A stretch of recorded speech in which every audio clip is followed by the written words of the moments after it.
Hello everyone, welcome to online biochemistry classes. Today's class will continue with the vitamins where we had stopped earlier. So to begin with, we'll start with the case study. A 40-year-old female patient presented with complaints of fatigue, tingling and numbness in her extremities. The symptoms gradually worsened over last 6 months. She also reported weight loss. On examination, she looked pale. Her tongue was beefy red. Neurological examination revealed numbness in all the extremities with decreased vibration senses. The past and personal history, not much of significance, and her diet history revealed that she is a strict vegetarian. Laboratory evaluation revealed megaloblastic anemia. So with this history, the questions are: what is the probable diagnosis? What is the underlying biochemical mechanism behind these symptoms? What are the most common causes for megaloblastic anemia? And what are the other lab investigations would you like to do to confirm the diagnosis?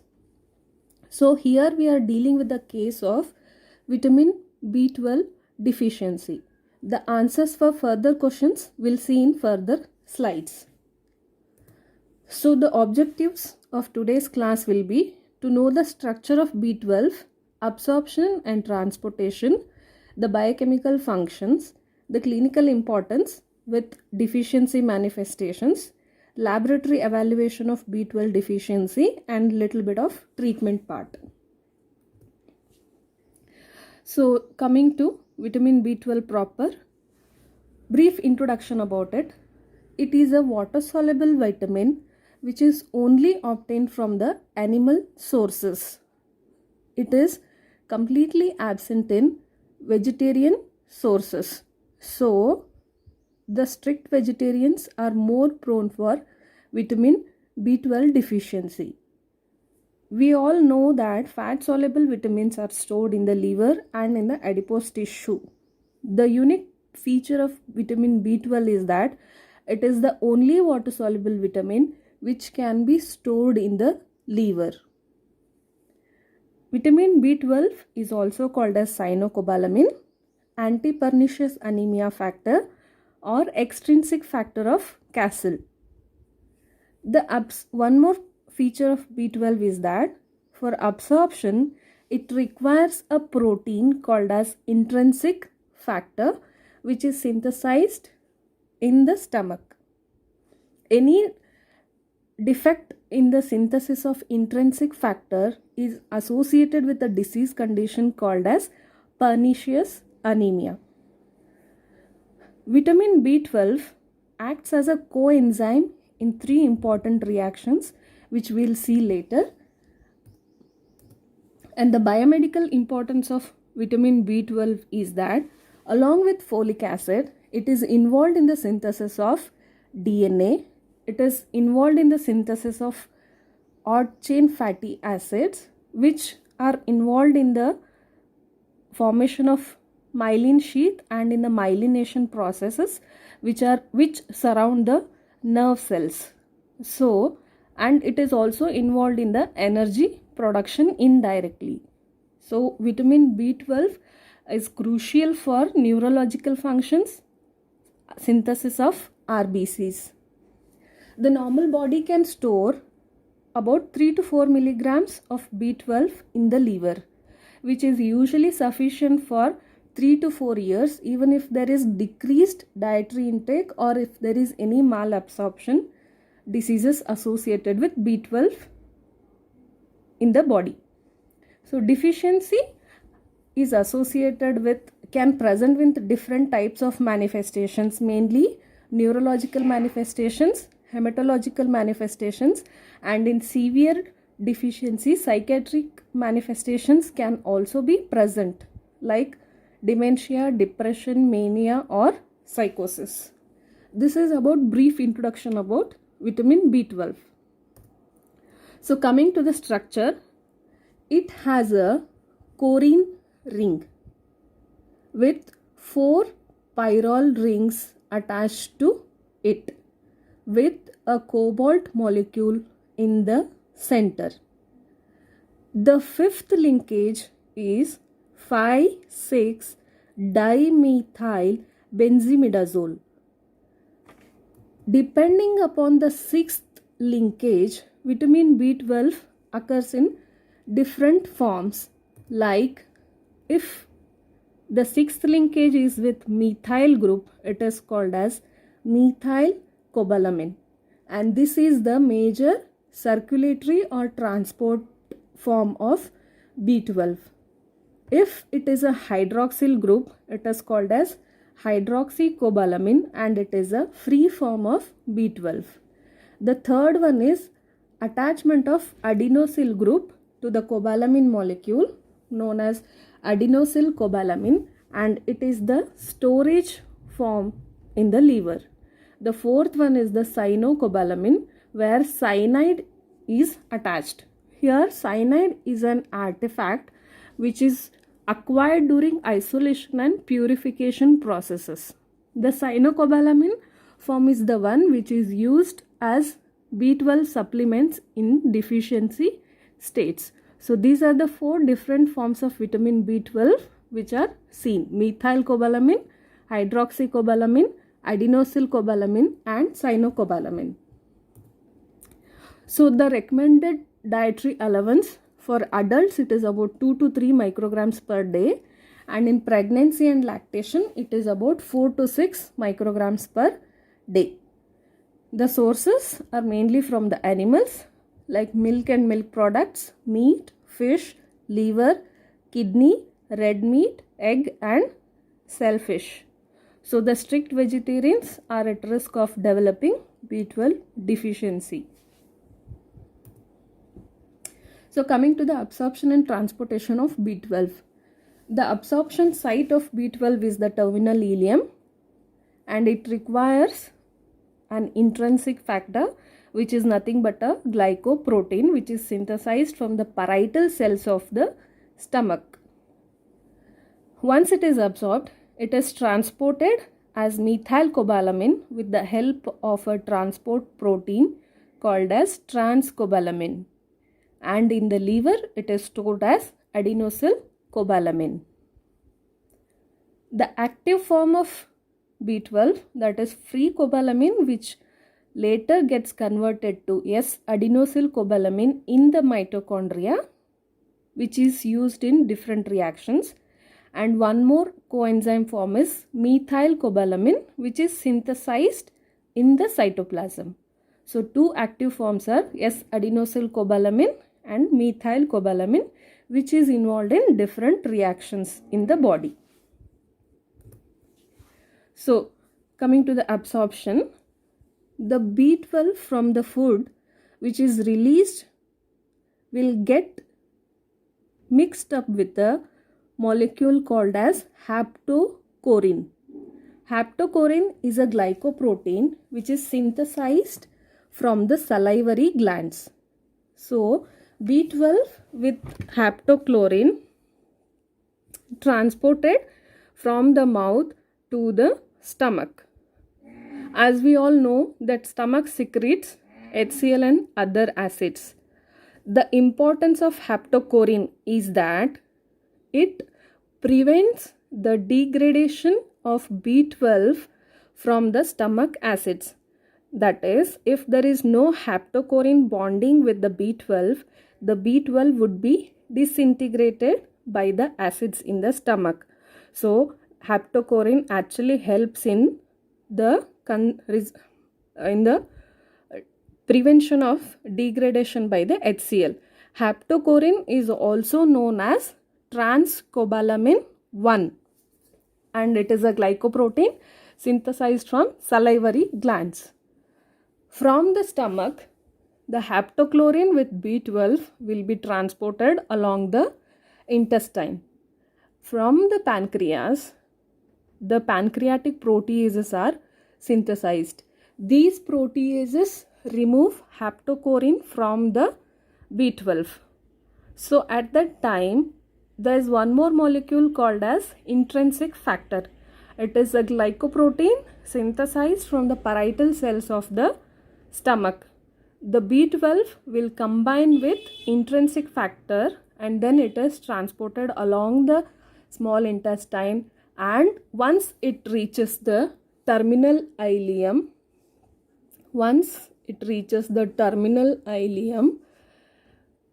the intrinsic factor will be internalized by tubulin and the free cobalamin is absorbed in the terminal ileum. And once it is absorbed, it is stored in the liver as adenosylcobalamin, or it is transported to different tissues whenever there is need. And transportation of B12 requires a protein called as transcobalamin 2, which is involved in the transportation to different tissues. Transcobalamin 1 is haptocorin and transcobalamin 2 is the transport protein which is involved in the transportation of B12 to the different tissues. So coming to storage, it is stored in the liver in the form of adenosylcobalamin, and liver can store up to 2 to 3 milligrams of liver, which is sufficient for up to 3 to 4 years. So coming to biochemical functions of B12. B12 is involved in two important reactions in the form of deoxyadenosylcobalamin and methylcobalamin. The first important reaction is conversion of methyl malonyl CoA to succinyl CoA. The methyl malonyl CoA is synthesized from propionyl CoA. Propionyl CoA is an odd chain fatty acid. The propionyl CoA, with the help of carboxylase enzyme using biotin, will get converted to D-methyl malonyl CoA, and which with the help of racemase enzyme will get converted to L-methyl malonyl CoA. And this L-methyl malonyl CoA using adenosylcobalamin with the mutase enzyme will get converted to succinyl CoA.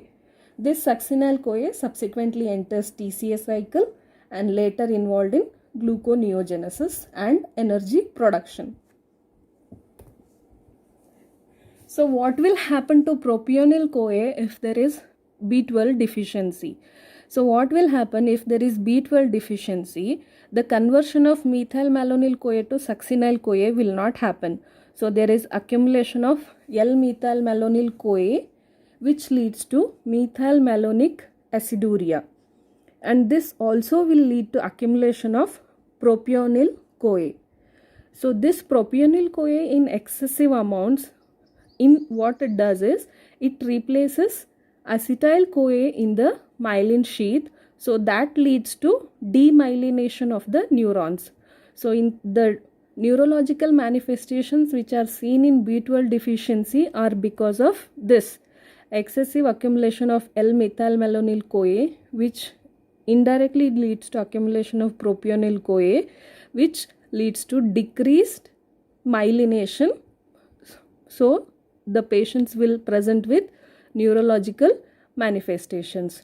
So accumulation of L-methyl malonyl CoA will lead to excretion of L-methyl malonic acid in the urine. So second one is conversion of homocysteine to methionine and methyl tetrahydrofolate to tetrahydrofolate. One of the important function of B12 is it will convert the homocysteine to methionine. Methionine is one of the important amino acid which is required for synthesis of DNA methylation, and also B12 is required for conversion of 5-methyl tetrahydrofolate to tetrahydrofolate, which in turn is converted to 5,10-methylene tetrahydrofolate, which is involved in the conversion of uridine UMP to thymidylate phosphate, which lead to ultimately DNA synthesis. So if there is vitamin B12 deficiency, the homocysteine will not be converted to methionine. So there is accumulation of homocysteine in the blood, and also 5-methyl tetrahydrofolate will not be converted to tetrahydrofolate. So there is decreased formation of TMP, so there is decreased DNA synthesis. So the causes for vitamin B12 deficiency. First one is dietary deficiency, which is more common in vegetarians. Decreased production of intrinsic factor, pernicious anemia, surgeries like gastrectomy, pancreatic insufficiency, fish tapeworm infections, H. pylori infections, Crohn's disease, or any malabsorption syndromes. So depending on the age group, the causes for deficiency can be classified. Like in all ages, the most common infections will be infections, malabsorption, or medical conditions like Crohn's disease or inadequate dietary intake. In case of infants and children, genetic disorders, that is which is associated with transcobalamin deficiency, which is very rare condition, and inadequate maternal dietary intake during pregnancy. In case of women of childbearing age, that is in pregnancy and lactation, as there is increased demand, if there is decreased intake, may present with deficiency, and in older persons, malabsorption and long duration of proton pump inhibitors intake. So the manifestations of B12 deficiency may be presented as megaloblastic anemia. Megaloblastic anemia is characterized by RBCs usually larger than the normal size, which is because of decreased DNA synthesis with normal RNA synthesis. Why this anemia results is because of decreased DNA synthesis, the cell division will not be happening properly. So the formation of new erythrocytes will be taking place in the bone marrow, which in turn will produce larger and larger megaloblasts with decreased hemoglobin production. So they will present with large RBCs with decreased hemoglobin. The neurological manifestation seen in B12 deficiency, the most common presentation is symmetrical ascending paresthesia, which is progressing from lower extremities up to the hands, which is a common classical manifestations of B12 deficiency, which is known as subacute combined degeneration of the spinal cord. This is mainly because of non-availability of methionine. B12 is required in the conversion of homocysteine to methionine. So in the absence of B12, methionine is not synthesized. So decreased methionine will in turn leads to decreased phosphatidylcholine, which is required for formation of myelin sheaths of the nerve. So there is demyelination and other neurological lesions. And also because of accumulation of methylmalonyl CoA, propionyl CoA also will be accumulated. So this increased propionyl CoA will replace acetyl CoA in the membranes of the neurons. So there is improper coating of nerves by the myelin sheath. So whole things will lead to demyelination. So the patients will present with tingling and numbness and other manifestations of CNS. So the clinical presentation of B12 deficiency is symptoms of anemia like pallor, shortness of breath, easy fatigability and glossitis. Because of decreased B12 deficiency, the cell division is not taking place. So the rapid dividing cells of the tongue are affected. Because normal wear and tear of tongue, the cells will not be repaired because of decreased B12. So the neurological manifestations, numbness and tingling, pin and needle sensation, loss of memory, symmetrical paresthesia of extremities, alteration of tendon and deep sense reflexes, loss of position in the gait, which can be identified by Romberg's sign. The psychiatry manifestations can be presented as psychosis or dementia in severe deficiency cases. There can be symptoms of ischemic heart disease, because of increased homocysteine. The homocysteine will not be converted to methionine, so there will be excessive homocysteine in the body, which leads to homocystinuria. Increased homocysteine is associated with atherosclerosis. The mechanism behind this is the increased homocysteine level will get accumulated in the endothelial cells of the blood vessels. So this leads to secretion of pro-inflammatory cytokines. So these cytokines will attract more immune cells like leukocytes, and those leukocytes will cause inflammation within the endothelial cells of the blood vessels. This leads to accumulation of lipid molecules in the arteries and later on atherosclerosis, plaque formation and narrowing of the vessels, which may lead to myocardial infarction. So the patient may present with chest pain, slurred speech or paralysis. The relationship between cobalamin and folate deficiency.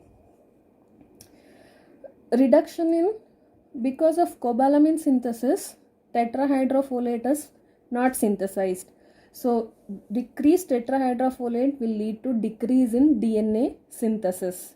So this leads to macrocytes, that are large RBCs, so which are not undergoing cell division process during erythropoiesis. So there will be large sized RBCs.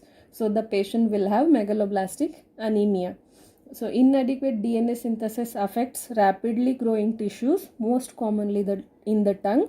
So the patient will have glossitis. Because of cobalamin deficiency, there is demyelination because of decreased choline and excessive propionyl CoA. So they will have subacute combined degeneration. The laboratory finding or evaluation, the first and the most commonly done test is CBC, that is complete blood count check. On this estimation of CBC, we will know that there is decreased hemoglobin with decreased MCV. Next test will be estimation of serum cobalamin, that is B12 deficiency, that is vitamin B12 levels. Normally the vitamin B12s are more than 240 picograms per ml. So in case of deficiency, the levels will be less than 170 picograms per ml, and in case of severe deficiency, it will be less than 80 picograms per ml. To appear symptoms, the B12 should be less than 100 picograms per ml. Patients who have less than 170 to 100 picograms per ml may not have all the symptoms of B12 deficiency. Other tests which are used for evaluation of B12 deficiency is estimation of methylmalonic acid levels. So when the B12 levels are in the borderline range, the diagnosis can be confirmed by elevated levels of methylmalonic acid, which is more than 1000 nanomoles per liter. So other things which are required for confirmation of diagnosis will be macrocytic anemia with hypersegmented neutrophils on peripheral blood examination, and serum B12 levels less than 100 to 90 picograms per ml. Coming to the treatment part, to treat the disease, the cause has to be identified.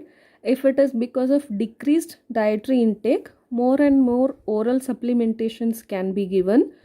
If because of malabsorption along with dietary, then intramuscular B12 injections can be given. The guidelines from British Society for Hematology will be injection of B12 3 times per week for almost 2 weeks in patients without neurological symptoms. If there is neurological deficiencies present, injections should be given every alternate for up to 3 weeks or until there is no improvement in the, or until there is improvement seen in the patients. So oral supplementations are initially started. If there are no neurological symptoms, 3 times a week. Intramuscular injections are given for 2 weeks. If there are neurological deficiencies, injections will be given every alternate day for 3 weeks or up till there is any improvement observed in the patient. So this is about B12.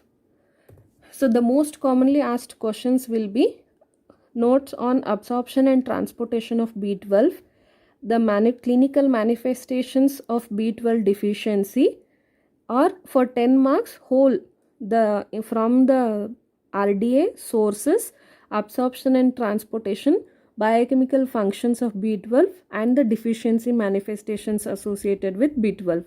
This is one of the important question asked most frequently. So study well. Hope this will be of some use. Thank you.